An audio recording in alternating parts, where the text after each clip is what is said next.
I'm the rap game financial advisor. Dropping beats that'll make you go higher. I got an 808 with metal undertones. Gonna school you about crypto, make you take loans. Stacking stacks, yeah, that's the goal. Invest in the crypto, watch it all unfold.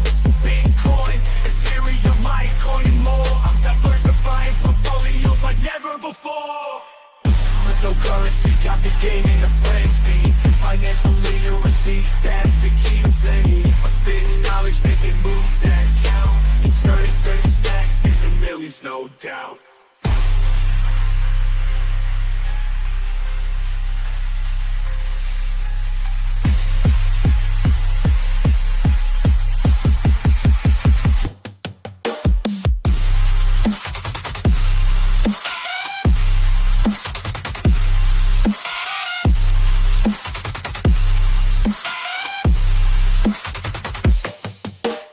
What's good, everybody? It's your boy Reckless Ray Dinero, and we are back at it again with another episode of Crypto Portfolio Updates. Before we get into it, we got to give a shout out to the families that support the channel. First and foremost, we got to give a shout out to the family over at Circa 84. There is a referral link for that down in the description. Also, we got to give a shout out to the Bag Chasers. That is not a Discord group or anything that is mine. It is Anton Daniels of AntonDaniels.com's Bag Chasers. So shout out to the Bag Chasers. Secondly, we got to give our shout outs to the sponsor of the show and the platform, Delta Investment Tracker app. If you are not currently tapped in and using Delta Investment Tracker app, I strongly urge you to give them a chance. It's a great tracking app. Pro features, if you use the pro model version of it, gives you updates, live updates, lets you know what's going on in the market, gives you the latest news stories, latest insight, intel. Also, they're tapped in to the mediums releases for a lot of these projects. So you get up-to-date information when these projects are releasing information that could or could not affect your crypto holdings. Not only that, they also help track your traditional financial portfolios. Get a full 360 view. It looks at everything. Give them a shot. I got a referral link down in the description. I don't get anything for that. It just lets them know that as a sponsor of the show, I am plugging them as much as humanly possible every episode, every show, because I use the mess out of the app. I actually use this stuff. So I have no problem talking about it. I have no problem suggesting it. Definitely tap in with them. Let them know what's going on. Let me know what you guys think about the Delta Investment Tracker app. Also, they now have a desktop application, so you can get all your information on all of your devices, including your laptop and or desktop. Moving on, we're going to get into the show. We're going to jump right into it. We're going to get going. It's a short and sweet one. We haven't made too many moves. We're just going to give some updates. So first and foremost, we're going to jump on to the main screen, make me small, and get you guys what you need to see so that you can see it. First and foremost, we're going to talk about it. We got Bitcoin sitting as of this recording, Sunday, August 18th. Bag Chasers and Circa 84, you will be getting this day of. Everybody else, general public, gets this Wednesday. So if you want to get a little bit earlier, those are the two avenues. We will be coming up with some other avenues for people who want to support and get the benefits of getting the show earlier, along with some extra additional benefits coming soon. Not done yet. Got to have some time to think and pontificate on how I want to roll that out and what I think would be a fair trade for that, but we're working on it. So Bitcoin sitting at 58,000, a little bit over 58, got up to 60 today. It did touch 60 and then dip back down. Apparently there's a hard sell wall at 60. Also seems to be a hard buy wall at around 50, somewhere between under 60 and 55. Those are, do with that what you will. Some alpha there, just something to think about. I'm noticing that there seems to be some heavy buys coming in between the 55 to 50 range. Sub 60, I'm buying regularly right now, trying to throw a little bit extra when I can. Bitcoin dominance is at 53.4%. Heavy. All the energy is on Bitcoin right now. Ethereum dominance is at 14.6%. Number two, that's a very large gap between number one and number two. Also, gas fees on Ethereum are under 1 GUI. definitely the time to do some action on the Ethereum blockchain. Just saying, if you got something you want to buy that's on chain that you don't want to get on an exchange, that you want to have full custody of yourself, now's the time. You got stuff you want to sell off and dump, now's the time. Ethereum fees are the lowest I've ever seen them ever. So that's interesting. Moving on, we got the top 3 trending coins. Shout outs to CoinGecko. Number 1, Constellation. Number 2, AIT Protocol. And number 3, Toncoin. Moving on to the part that you guys all know and love, the top 5 gainers and losers in the market right now. It looks like we got some interesting moves. There's some big moves going on. That's some decently big moves. That's nice. At number 1, we have at rank 805, Yawn, YAWN, with a gain of 92.7% in the past 24 hours. At number 2, we have at rank 334, Mines of Dalarnia, DAR, with a gain of 49.6% in the last 24 hours. At number 3, we have at rank 421, Sundog, SUNDOG, with a gain of 45.8% in the last 24 hours. At number 4, we have at rank 769, Kratos, CRTS, with a gain of 42.3% in the last 24 hours. At number 5, last but not least, at rank 847, we have Matrix Fire, FIRE, with a gain of 30.4% in the last 24 hours. Moving on, biggest losers, top 5 biggest losers in the last 24 hours. Now, this is moving. This doesn't seem too heavy. Like, we don't have any massive losses. We're moving sideways, but at least there's some stuff kind of popping off, doing something that seems a little bit interesting over on the gainers. Nothing is really hardcore dumping, it looks like. On the losing side, let's see what we've got. At rank number 1, at rank 616, we have Huobi, HT, with a loss of 39.1% in the last 24 hours. At number 2, we have at rank 679, Nero, NEIRO, with a loss of 26.7% in the last 24 hours. At number 3, we have at rank 940, Quenta, KWENTA, with a loss of 17.1% in the last 24 hours. At number 4, we have at rank 658, Land Wolf, WOLF, with a loss of 17.3% in the last 24 hours. And last but not least, at number 5, we have at rank 695, Billy, BILLY, with a loss of 17% in the last 24 hours.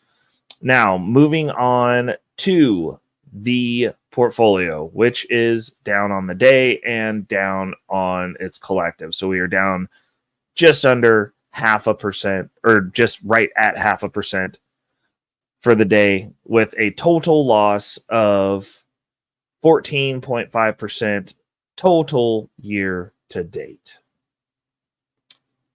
Hold on, let me get that screen up for you so we can go through the list. We can do a quick talk about this, and we're going to get to the topic. So, everything's looking pretty ugly. Solana is still the best performing token in my specific portfolio since its inception. I know that there's some people out there who just really don't like the platform, that are doom and glooming it, but price performance on the Solana token itself, it's the best performer out of my entire portfolio. So that's out of everything that's in the top 10 and all the little stuff that I bought. Solana's performed the best collectively. No questions about it. Hands down. It's just math. Nothing to even argue about here. But we're going to jump into the top 10. So our top 10 coins that we've got in holding in our active portfolio, this isn't in holding total. This is just the active portfolio that we spun up this year. If you are not familiar with this content, if you are not familiar with the road that we've gone through to get here, go back to the bull run. I start this portfolio from scratch, show you the methodology, how I roll it out, what we're talking about back then. It's an interesting progression considering where we're at now. So it's definitely a lot of gems in there. I try to squeeze in as much knowledge as I can, as much ideology of how I'm navigating these markets now after being in them for a decade. Yeah, definitely something worth looking at. So give it a look-see. So at number 1, we've got Solana, SOL. At number 2, we have Ethereum, ETH. At number 3, we have Injective, INJ. At number 4, we have Osmosis, OSMO. At number 5, we have Wrapped Bitcoin, WBTC. At number 6, we have Camelot Token, GRAIL. At number 7, we have Radium, RAY. At number 8, we have Thorwallet DEX, TGT. At number 9, we have Celestia, TIA. And last but not least, at number 10, we have Synapse, SYN, which has had a massive counter pump. You look over the last 7 days, we're up 98% on that one. Again, that's beautiful. So that puts us back at about buy range for me, which is great. Everything is in the green. We got a little bit of positive momentum on Camelot Token, but they're down so much that that's actually not in the green for me. So, it's interesting to see how the money is flowing through here, but like there's definitely some energy flowing into the Synapse protocol, which is cool. I like to see that. Moves that we made this week, obviously, and we just bought more Bitcoin. We got the Bitcoin standard whenever income comes in. It was payday. There was some income. Dividends, there was some income. What else do we have this week? Yeah, we had that. We made multiple buys. We bought Saturday, Sunday. This week we just bought on Friday, but it was a good buy. We haven't had any more income come in this week, but we're constantly buying like 2, 3, 4 times a week, depending on if dividends are hitting or if we're pulling income from somewhere. So that's been working well. We're getting buys in when it's low. Sometimes I'm throwing a little bit extra on it. Sometimes I'm not, but following the standard, at minimum, we're always buying Bitcoin, which is always a good thing because, like the topic of the video says, we don't have much time left. So we're gonna go ahead, because some of this news that I've got for you, because we're gonna bring back our news updates, because this is a shorter episode. So we're gonna bring this one in, share this one, and then we'll bring this back up. Boom. So what we've got here, this is the obviously these are weeks in arrears. So this is some 5-day-old do your own research. They release during the week. So we're getting the one from last week. We record on a Sunday. It is what it is. So the major developments for the last week, you'll see there's a lot of too long didn't read. The whole lot of stuff is happening. There's a lot of stuff going on. That's how you know we're getting ready. Something's getting ready to happen. We got a lot of stuff going on. So let's talk about it. Bitcoin passed the 60K as recession fears ease. I don't understand how people are their fears have eased. I'm buying Bitcoin because we're in a recession. Like, by the time they tell us it's a recession, the depression has started, and by the time they tell us we're in a depression, we're active crumble. So I instituted the Bitcoin standard, but honestly, like, Bitcoin and Ethereum, like, we're really going to be stacking in those Ethereum purchases as well, are getting ready to start happening, where we're condensing down to the Solana ecosystem. We're going to stack, ride that run, the Bitcoin run. Our play is Solana. That's what I'm going in on. Condensing down into that ecosystem and then using the returns from that ecosystem to acquire more Ethereum. That's the goal for this year. So we're focused on that. We've got the Bitcoin standard. We're constantly buying Bitcoin because we don't have as much time as we think we have. That's the overarching theme of this episode. It will be the overarching theme of everything that I've got going forward. That's just what it is. Like, you don't have time. We don't have time. Stuff is getting bad. It's getting really bad for those of us who don't have assets. Those of us who are not financially literate. It's just going to get downright terrible. Next, the SEC delays the hashtag Bitcoin/Ether ETF decision. So now they're trying to piece Bitcoin and Ethereum together in an ETF. I think that's awesome. I think there's going to be a lot of plays made in that and on that once it's approved. We'll see what happens. Ripple fined 125 million, which is nothing to them, well below the 2 billion sought by the SEC. So they didn't get 2 billion. They extorted 125 million out of them. I couldn't afford it, but for Ripple, that is nothing. Now that's over. Now we don't have to talk about Ripple's SEC lawsuit. The extortion is done. They paid their brigand fee and they are moving on with life. They have been moving on with life. So hopefully that gets reflected on the price sooner rather than later, because the price has been suppressed in comparison to everything that they have going for them outside the United States. It just is what it is. IRS drops sensitive data requirement from crypto tax form. Interesting. Solana sees record GTO tips with surge in activity. People say stuff's not happening on Solana outside of the meme culture. I am not part of the meme culture. I do not partake in the memes on Solana.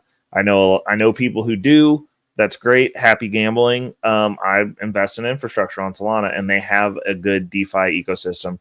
Caveat being when it's functional, which it's been very functional, but it also has crashed plenty of times and had to be reset. I do not believe that it is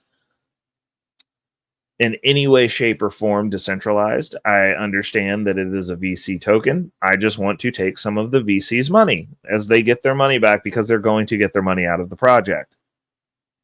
Is what it is. I'm along for the ride. Bitcoin is being seen as safe haven amid recession worries. You bet your bottom dollar it is. It's pretty nice being able to put your money somewhere and then not look at it for 5 years and come back and it's worth way more than what you originally put it in at. It's really nice to leave your finances somewhere for decades and not have to worry about them, and then come back and see that the valuation of that has grown. The money that I have in Bitcoin, it's less expensive to buy basically anything that I could want in Bitcoin, because Bitcoin has gone up so much against the dollar. Fun fact, the dollar has lost 99% of its value against Bitcoin in the last 10 years. So everything that I have to buy in dollars, I can get way more of it because my Bitcoin stretches real far and it keeps extending its reach. And I love that. Ripple penalty fuels XRP ETF hopes. I am not a big ETF hopium person. I thought it was cool. I thought it was amazing that we got the Bitcoin one. Cool that we got the Ethereum one. The Ripple one, BlackRock hasn't asked for that yet. Probably not going to be happening for a while because BlackRock is the only person that the current system bows to. So when I see BlackRock talking about it, we'll see what happens. I don't personally care. I'm not really big into that project. I have a small holding and I'm actually up on that anyway. I was considering adding it to the bull run pool, and I don't think I'm going to do that now.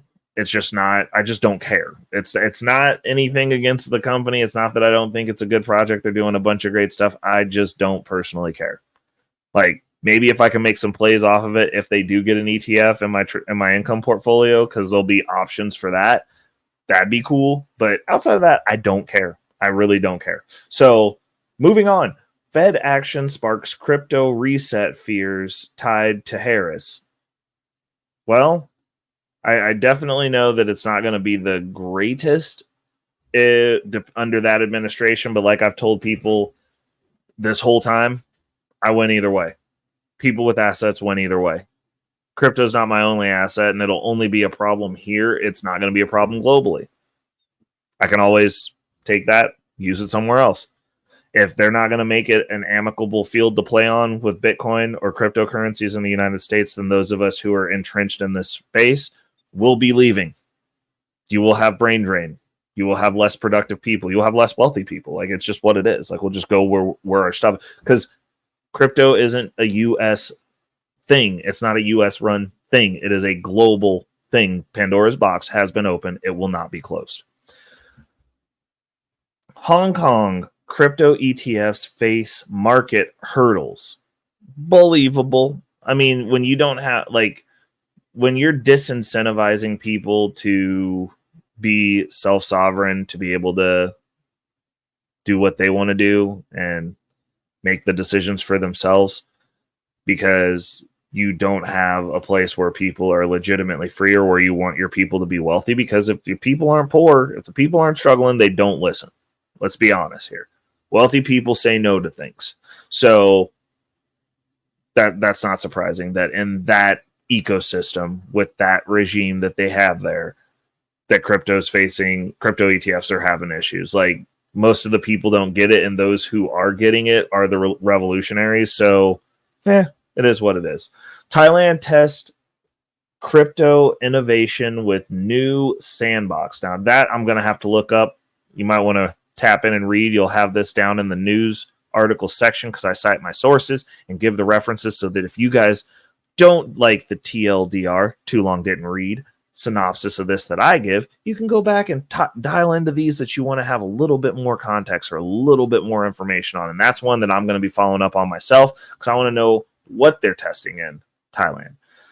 Solana DPIN project raises 18 million in funding round. Gonna have to look and see what DPIN does. Not sure. Might have to follow up on this article and get me some links, because they'll be in there most likely. Bitcoin holds steady. Ethereum sees 4.5% boost despite volatility. These markets are volatile. Volatility is where the money's made. I can't say that enough. And yeah, it is what it is. Coinbase pushes back on SEC's rule, warns of DEX impact. Now, see, Coinbase's issue with the SEC is probably why they're facing issues with their prices, but DEXs won't have issues. There's ways around basically any type of ban anywhere it tries to do in the crypto space, as far as the DEX, the actual decentralized ecosystem, is concerned. They're playing whack-a-mole. You shut one down, another one that does the exact same thing opens. They all do the same thing. There's DEX aggregators where if you take one piece out of the chain, it just aggregates around that piece that's missing. There's nothing that the SEC is going to do to the decentralized part of this ecosystem. All they can do is make it poo-pooed on here. They can make it inconvenienced here. But there's these funny things on the internet that allow you to even go around that if you choose to. There's nothing that they can't stop us from doing, period, at this point. Like, it's just not even a conversation. Like, there's nothing to talk about. It's just what it is. It's not the greatest thing in the world. It's not this or that, whatever. It's just like people have a way to do things that they want to do now, and you can't be the middleman and tell us what we can and can't do with our money. We can go to college. There's no rules about that. You'll give us all the loans in the world to be in debt for forever for going to college with no financial education. You can buy a house. You can do all sorts of stuff to ruin yourself and put yourself in a position to where you're forever going to be in debt. You can go gamble your entire life savings away. No rules against that either. SEC doesn't care about that. But for some reason, the thing that has a better probability of making you wealthy, apparently there's all these rules, and we're just too dumb to do it if we're not already rich. Crazy to me. Crypto Coalition urges Biden for clear digital asset regulations. We will not get it from that party. Democrats, by and large, do not want their constituents to be self-sovereign or have money. They're the same as the people over in the country with the red flag that we just talked about a little bit ago that are in charge of Hong Kong. They don't want you rich. You need to be dependent. You need to be relying on them. That's what they want. That's what they're going after. They want a dependent voter class. That's the reason most of his regulation, they've been running rampant. They've been blatantly anti-crypto. The current sitting vice president is anti-crypto, has said nothing about it, didn't even show up to the cryptocurrency for the outreach to the crypto space. She didn't even show up to that Zoom meeting. She definitely showed up to all the other segregated Zoom meetings that they put together for her, which is also weird, but I guess we're not going to talk about that. But she didn't show up to the crypto segregated specific group meeting. She didn't even show up. Like, they have no respect for this space because they know that this space is freeing people from the financial matrix and basically the financial hell that they have created for their constituents, so that their constituents continue to vote for them because they're the only ones who want to hand out free stuff for a problem that they created. It's crazy. Crazy. You don't go to the pusher man if you need to get off drugs. That's all I'm saying. Russia legalizes crypto mining. New rule aims to cut dollar reliance. Again, global. Everybody else is getting on board because it's a way to circumvent the current economic system, which is not benefiting anyone but one country. It's being used as a tool. You can't be the arbiter and the reserve dollar and then use that to wage financial war on people that you don't agree with or you view as enemies. Or eventually something like this happens. Now everybody is jumping on the orange boat. Last boat to safety. Again, not as much time as you believe. So on that, let me go ahead and get my closing thoughts and So I did a little bit of research and I was wanting to know what the percentage of actively tradable Bitcoin is circulating around that we're all trading. You guys are trading back and forth. Those of you who are out here riding the waves, trading the market are, because people like myself, my Bitcoin sits. It's not sitting on an exchange. It goes into cold storage. It is offline. It is inaccessible to anyone but me, ready at a moment's notice to go into a backpack, book bag, boot, sock pocket, pants pocket, jacket pocket, anywhere, and just dip. I can dip with all my Bitcoin. But a lot of people believe that there's just this abundance of Bitcoin. It's highly liquid because people are always trading it, and people are always looking to buy to get into a position, and people are looking to sell to get out of a position. If those two people find each other, you can close the trade. I've never had an issue offloading Bitcoin to get dollars. Period. Ever. But therein lies the illusion. Because when I say you don't have much time, the most recent data is currently stating that we are sitting on approximately 11.5% of the total Bitcoin supply is being held on exchanges. Now, that doesn't mean that whole 11.5% is being traded, because I know people who have exchanges set up. They're not really ready to set into that space where they're cold storage and self-custodying. I get it. It's complicated still a little bit. Like, copy and pasting, you put the wrong address, it's gone into the ether, and now you don't have your Bitcoin. You can't get it back because you sent it to somebody else's wallet, and they're going to keep it. So I get it. There's a fear factor in there for normies that are coming into the market that are new. Understandable. So those people who are also not looking to trade in and out. They're not moving in. They're not dumping their holdings when the price goes down because they're scared. They're not buying back in rampantly as the price goes up to freak out when the price goes down again, because this is a volatile market. But there's people that are buying consistently, just like me, that have their coins sitting on an exchange because that's the safest place for them to keep it with their current knowledge level. I respect. That's fine. So not all of the 11.5% is actively being traded. That's the amount that's on the exchange that you have access to, period. 11.5% of all the Bitcoin that are currently in existence right now, only 11.5% are sitting on exchanges. Now, I used to ballpark it and say 10, but having the actual data, 11.5%, wild. There's not a lot of it. If there's a mad rush for it, you guys are dealing with a pool of 11.5%. Me, for my Bitcoin standard, I am dealing with a pool of 11.5%. Something to marinate on, something to think about, because at 11.5%, like, we're not sitting on a bunch of readily available Bitcoin. And the reason my Bitcoin standard is set up the way that it is because I want those physical Bitcoin in my self-storage under my custody for me, nobody else. And I want it, and I want it available.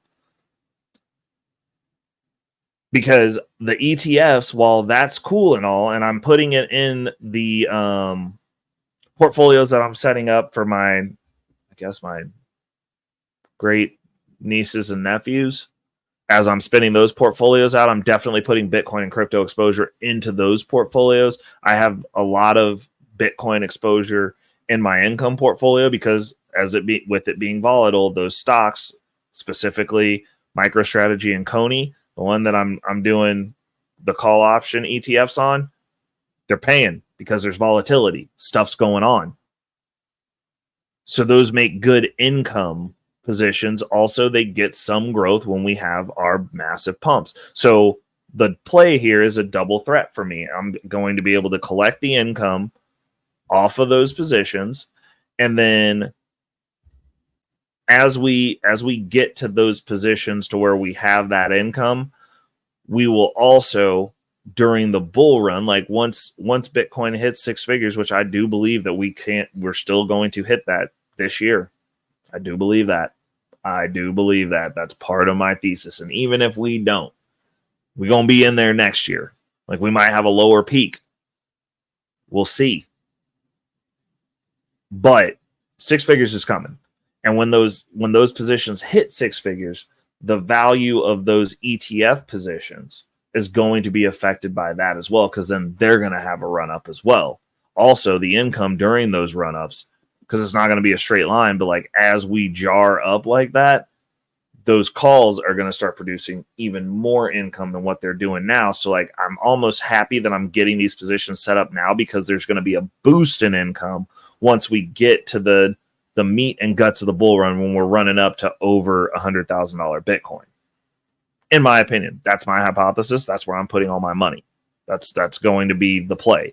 So I've got those positions, and those are all good and well, but like the goal is, after we clear up all this debt, like that income portfolio is also going to be purchasing more Bitcoin, which is going to be awesome. Like, it'll be the Bitcoin standard, but it's also going to start feeding my crypto portfolio.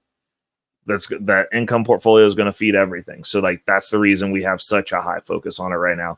That's the reason it's kind of tempered down on our buys. That's the reason I instituted the Bitcoin standard, because I was like, I don't want to not be constantly buying crypto, but I'm going to have to figure out a way to force myself to do that. And I was like, hey, Bitcoin standard. At minimum, I'm always stacking some more sats.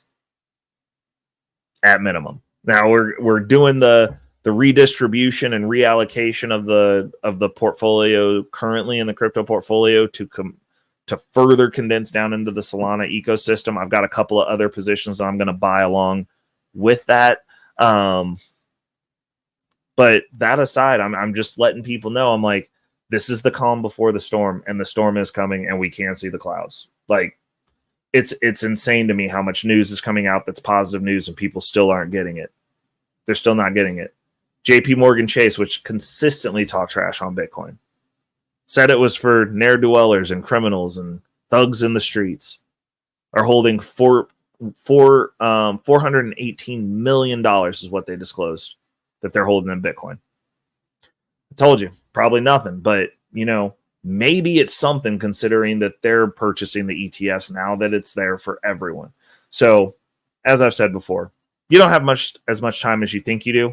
And you should have some exposure to Bitcoin. I'm not saying that everybody should go out and buy all the Bitcoin they can get their hands on, though me personally, I am, because I think it's probably a good idea. But that's just me. I'm just like brokey on the internet, dude. Like, grinding it out here just like the rest of you, just doing some different stuff with my money.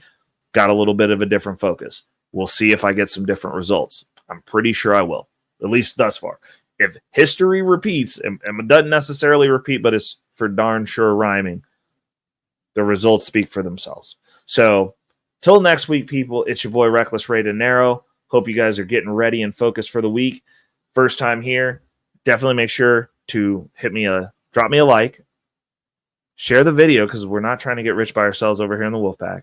And if you haven't yet, hit the subscribe button. You can see me every week. And until next week, this has been Reckless Ray De Niro hosting Crypto Portfolio Strategies. Peace. Money moves, gotta hustle, gotta grind. In this game, no room for the blind. Crypto's the wave, the key to the grind. Transfer that wealth, it's time to climb. Blockchain buzzing, time to make a move. Invest in the future, can't afford to lose. Learn the game, gotta play it right. On the right side, we take it flight. punch the clock, working hard day and night, gotta stay focused, keep that mind tight. Crypto wealth transfer, we want it all. Rise to the top, never hit a wall.